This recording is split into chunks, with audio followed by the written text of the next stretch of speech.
याद कर लीजिएगा। तो प्रतिवर्ती धारा का आविष्कार किसने किया था?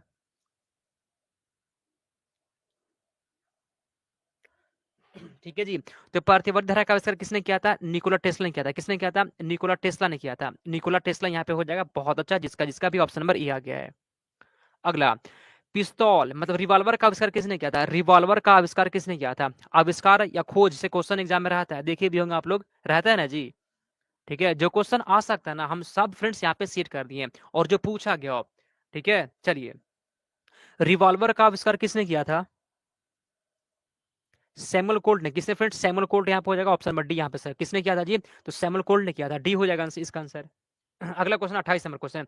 एक पेड़ की शाखा पर बंदर बैठा है। ठीक है, एक पेड़ की शाखा पर बंदर बैठा है, अचानक नीचे जमीन पर गिर पड़ता है। यह किस नियम का फ्रेंड्स एग्जाम्पल है? बताइए तो। एक पेड़ की शाखा पर बंदर बैठा है जी, अचानक नीचे गिर पड़ता है, यह किस नियम का उदाहरण है? बताइए, 28 का आंसर क्या होगा? किसका होता है जी? ये फ्रेंड्स आपका होता है ऊर्जा संरक्षण नियम का होता है। ठीक है, ऑप्शन नंबर आप सभी के यहाँ पे ए हो जाएगा। ठीक है, ऑप्शन नंबर ए आपका सही जवाब है। गलत हो गया सी वाले, गलत हो गया आपका। ठीक है, यहाँ पे ऑप्शन नंबर ए हो जाएगा। अगला क्वेश्चन कहा था ना कि आधुनिक पेंसिल का आविष्कार सबसे पहले कहां पर हुआ था? आधुनिक पेंसिल का आविष्कार कहां पर हुआ था? बताइए तो 29 का आंसर क्या होगा जी? बताइए, आधुनिक पेंसिल का आविष्कार सबसे पहले कहां हुआ था?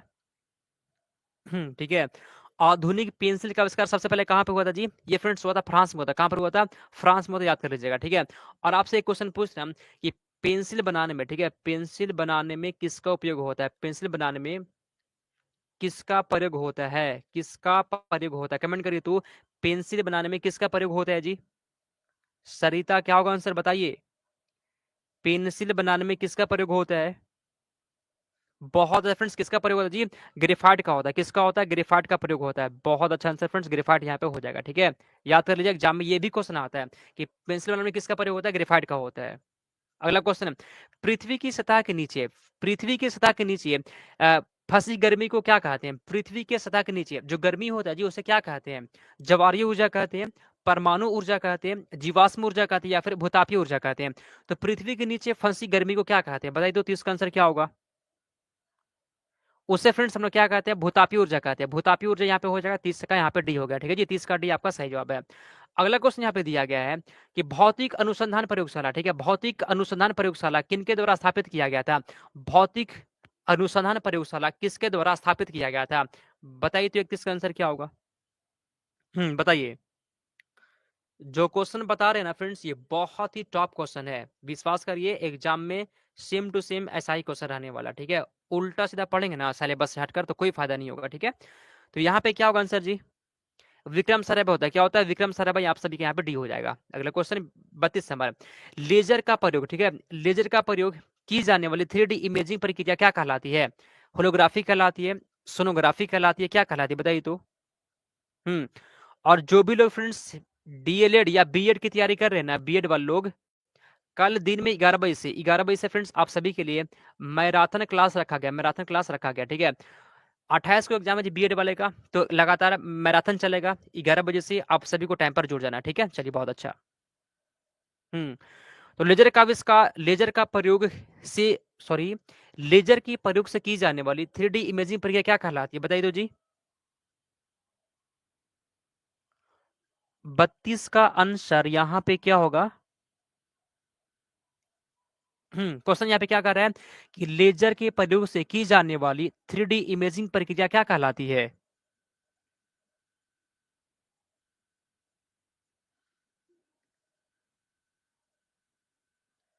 होलोग्राफी कहलाती है फ्रेंड्स। क्या? होलोग्राफी कहलाती है। ठीक है, ऑप्शन नंबर आप सभी के यहाँ पे ए हो जाएगा, होलोग्राफी कहलाती है।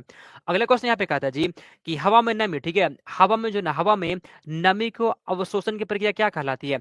हवा में जो है ना, हवा में नमी के अवशोषण की प्रक्रिया क्या होती है? डिलिकिन डिल्किविसेंस होता है, कैपिलरी एक्शन होता है, एब्सॉर्प्शन होता है, या फिर ऑस्मोसिस होता है? क्वेश्चन क्या बोला गया कि हवा में जो है ना, नमी के अवशोषण की प्रक्रिया क्या कहते हैं? बताइए, क्या कहते हैं जी? इससे हम लोग क्या कहते हैं? कमेंट करिए तो। ये बहुत अच्छा क्वेश्चन है, बताइए फ्रेंड, इसे क्या कहते हैं जी? कमेंट करिए। इससे हम लोग फ्रेंड्स कहते हैं, ठीक है, डिलेक्सेशन कहते हैं फ्रेंड्स। ऑप्शन नंबर आप सभी के यहाँ पे ए हो जाएगा। ठीक है जी, ऑप्शन नंबर ए आपके यहाँ पे सही जवाब है। याद कर लीजिएगा। आगे चलते हैं 34 नंबर क्वेश्चन की ओर। जीपीएस का पूरा नाम क्या होता है? जीपीएस का फुल फॉर्म, जीपीएस का पूरा नाम यहाँ पे क्या होता है? बताइए तो 35 का आंसर क्या होगा? जीपीएस का फुल फॉर्म क्या होता है जी? जीपीएस का फुल फॉर्म क्या होता है फ्रेंड्स? क्या होता है? ग्लोबल पोजिशनिंग सिस्टम होता है। क्या होता है? Global positioning system. किसमें दिया गया जी? ग्लोबल पोजिशनिंग सिस्टम किस में दिया गया फ्रेंड्स? आप सभी यहाँ पे डी बड़ा हो जाएगा, ठीक है जी। इसका आंसर यहाँ पे डी हो जाएगा। जिसका भी डी आ गया तो बिल्कुल यहाँ पे सही जवाब है। क्या होता है? ग्लोबल पोजिशनिंग सिस्टम होता है, ठीक है, याद कर लीजिएगा। अगला, परमाणु बम का आविष्कार करने वाले टीम का हिस्सा इसमें से कौन थे? कमेंट करिए तो परमाणु बम का आविष्कार करने वाले टीम में इसमें कौन थे जी? अल्फ्रेड नोबेल थे, जूलियस ओपेनहीमर थे, जॉन डॉल्टन या फिर रॉबर्ट बेकन थे? परमाणु बम का आविष्कार करने वाली टीम में इसमें कौन थे? बताइए तो 36 का आंसर क्या होगा? 36 का यहाँ पे सही जवाब क्या है जी? कमेंट करिए। हम्म कौन थे फ्रेंड्स? कमेंट कौन थे जी? ठीक है, क्वेश्चन यहाँ पे क्या बोला गया ना कि परमाणु बम का आविष्कार करने वाले टीम का हिस्सा इसमें से कौन थे? जे रॉबर्ट ओपेनहीमर। ठीक फ्रेंड्स, आप सभी के यहाँ पे सी हो जाए। ओपेनहीमर थे। कौन थे जी? ओपेनहीमर यहाँ पे हो जाएगा। अगला क्वेश्चन यहाँ पे कहते हैं कि पार्थेवार्थी धारा का आविष्कार किसने किया था? पार्थेवार्थी धारा का आविष्कार किसने किया था? ये कमेंट करिए तो एग्जाम में क्वेश्चन आ सकता है। पार्थेवार्थी धारा का आविष्कार किसने किया था? बताइए। पार्थेवार्थी धारा का आविष्कार फ्रेंड्स किसने किया था? निकोला टेस्ला ने किया था। किसने किया था? निकोला टेस्ला यहाँ पे हो जाएगा, ठीक है। 37 का सी हो गया। जिसका भी सी आ गया बिल्कुल सही जवाब है। अगला क्वेश्चन यहाँ पे दिया गया है कि पेट्रोल बनाने से पेट्रोल बना पे सॉरी पहले पेट्रोल से चलने वाला कार का इंजन किसने बनाया था? कमेंट करिए तो पहले जो है ना पेट्रोल से चलने वाली कार का इंजन कौन बनाया था? चलिए कमेंट करिए। कौन? पेट्रोल से चलने वाली कार का इंजन कौन बनाया था जी? तो यहाँ पे हो जाएगा आपका हेनरी फोर्ड बनाया था। कौन बनाए थे? हेनरी फोर्ड इसका सही जवाब हो जाएगा। हेनरी फोर्ड इसका सही जवाब है। अगला क्वेश्चन है, मोबाइल फोन का आविष्कार किसने किया था? मोबाइल फोन का आविष्कार किसने किया था? आविष्कार या खोज वाला क्वेश्चन एग्जाम में रहता है, ठीक है। हम जो बोलते हैं ना उस पर फोकस किया करिए, ठीक है। ठीक है जी, चलिए। तो क्वेश्चन यहाँ बोला गया ना कि मोबाइल फोन का आविष्कार किसने किया था? बताइए तो। मार्टिन कूपर ने किया था। किसने? मार्टिन कूपर यहाँ पे हो जाएगा। जिसका भी सी आ गया सही जवाब। किसने किया था? मार्टिन कूपर ने किया था। अगला क्वेश्चन चले समर। वैज्ञानिक वर्गीकरण मतलब कहता है ना कि टेक्सोनोमी का फ्रेंड्स मूल इकाई क्या होता है? वैज्ञानिक वर्गीकरण में जो है ना वर्गीकरण की मूल इकाई क्या होता है जी? जाति होता है, नस्ल होता है, परिवार या फिर क्रम होता है? 40 का बताइए तो आंसर। क्या होता है जी? कमेंट करिए। बहुत अच्छा क्वेश्चन है। टेक्सोनोमी में जो है ना मूल इकाई क्या होता है?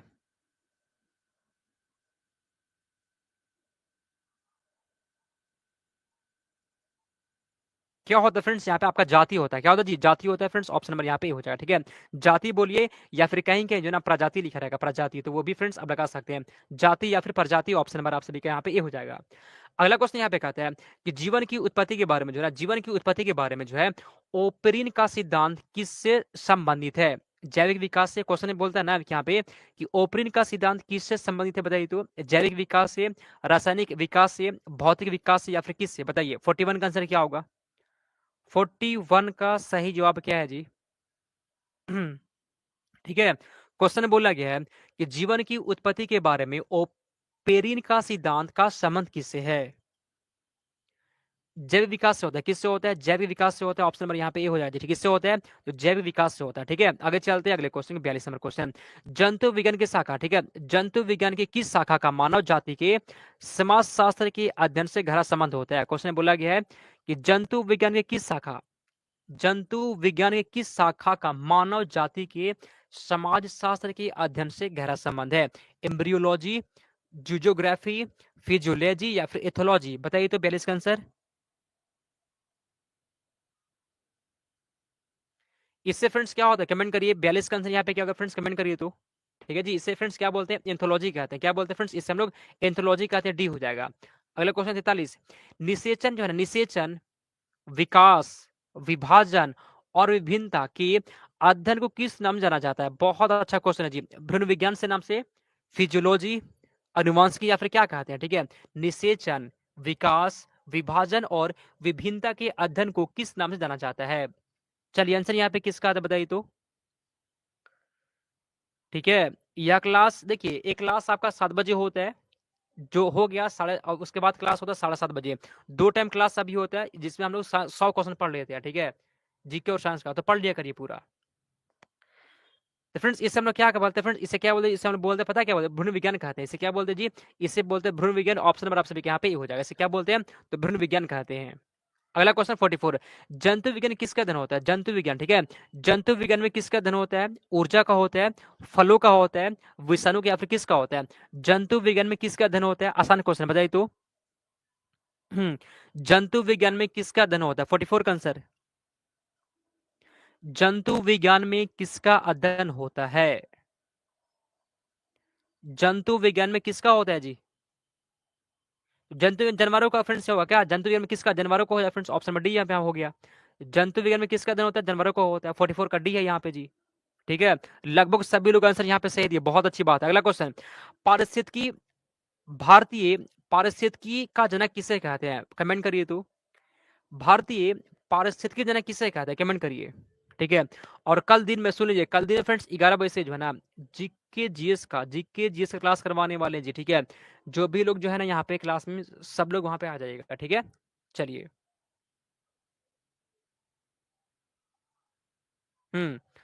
तो 45 का आंसर यहाँ पे क्या होगा जी, कमेंट करिए तो। भारतीय पारिस्थितिकी के जनक किसे कहते हैं, किसे कहते हैं फ्रेंड्स, कैसे कहते हैं, रामदेव मिश्रा को, रामदेव मिश्रा यहाँ पे हो जाएगा, ठीक है। आप सभी का सी हो गया। अगला क्वेश्चन, भारतीय पारिस्थितिकी का जनक किसे कहते हैं, भारतीय पारिस्थितिकी का जनक किसे कहते हैं, डॉक्टर वर्गीस कुरियन को, डॉक्टर नॉर्मन बरलोक को, डॉक्टर रामदेव मिश्रा को, या फिर किसको कहते हैं, बताइए। और कितना क्वेश्चन है सर, हम एक क्लास में, मेरा जो क्लास होता है ना वो 50 क्वेश्चन का ही होता है मेरा क्लास, ठीक है। तो 50 क्वेश्चन है, 5 और होगा, ठीक है। तो यहाँ फ्रेंड्स डॉक्टर रामदेव मिश्रा यहाँ पे हो जाएगा, सी आंसर हो गया इसका। अगला क्वेश्चन, कीट संवर्धन क्या होता है, क्वेश्चन बोला गया ना कि कीट संवर्धन क्या होता है, बताइए तो। कीट संवर्धन क्या होता है, बताइए। कीट संवर्धन क्या होता है जी, ठीक है। तो कीटों की वृद्धि करने का विज्ञान, कीटों की वृद्धि करने का विज्ञान क्या होता है, कीट संवर्धन होता है। तो ऑप्शन नंबर यहाँ पे ये हो जाएगा, ठीक है। ऑप्शन नंबर ये सही जवाब है। चलिए, अगला क्वेश्चन यहाँ बोलते हैं ना कि वर्मी कल्चर में जो है ना, वर्मी कल्चर में प्रयुक्त वर्म वर्म क्या होता है, वर्मी कल्चर में प्रयुक्त वर्म क्या होता है, टेप वर्म होता है, सिल्क वर्म होता है, या फिर क्या होता है। तो वर्मी कल्चर में वर्म क्या होता है जी, बताइए तो। 47 का आंसर, बहुत ही टॉप क्वेश्चन है। वर्मी कल्चर में वर्म क्या होता है,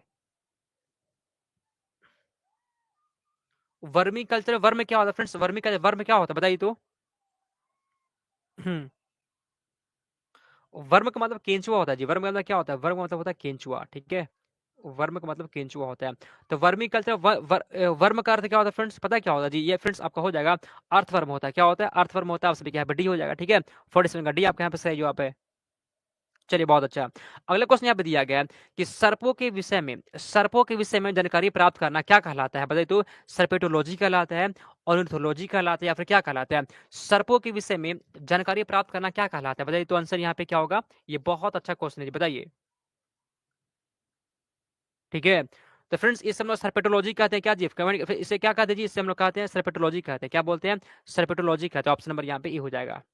अगला क्वेश्चन, श्वेत क्रांति का जनक किसे कहते हैं, श्वेत क्रांति का जनक किसे कहा जाता है, लिनियस को, विलियम गॉड को, डॉक्टर वर्गीस कुरियन को, या फिर रामदेव मिश्रा को। श्वेत क्रांति का जनक किसे कहते हैं, कमेंट करिए तो। 49 का आंसर क्या होगा, श्वेत क्रांति का जनक किसे कहते हैं। आसान सा क्वेश्चन है, आज वाला, बताइए। जो लोग भी अभी तक क्लास को लाइक नहीं, क्वेश्चन का सी है जी, डॉक्टर वर्गीस कुरियन यहाँ पे हो जाएगा, ठीक है। सी इसका आंसर हो गया। अगला क्वेश्चन 50 नंबर क्वेश्चन, भारतीय जीवाश्म विज्ञान का जनक किसे कहते हैं, बताइए तो। आंसर यहाँ पे क्या होगा,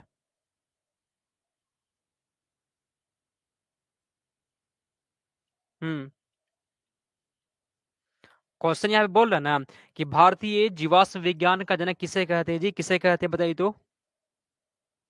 भारतीय जीवाश्म विज्ञान का जनक किसे कहते हैं, बीरबल साहनी को। बीरबल साहनी यहाँ पे हो जाएगा, ठीक है। 50 नंबर क्वेश्चन का भी हो गया।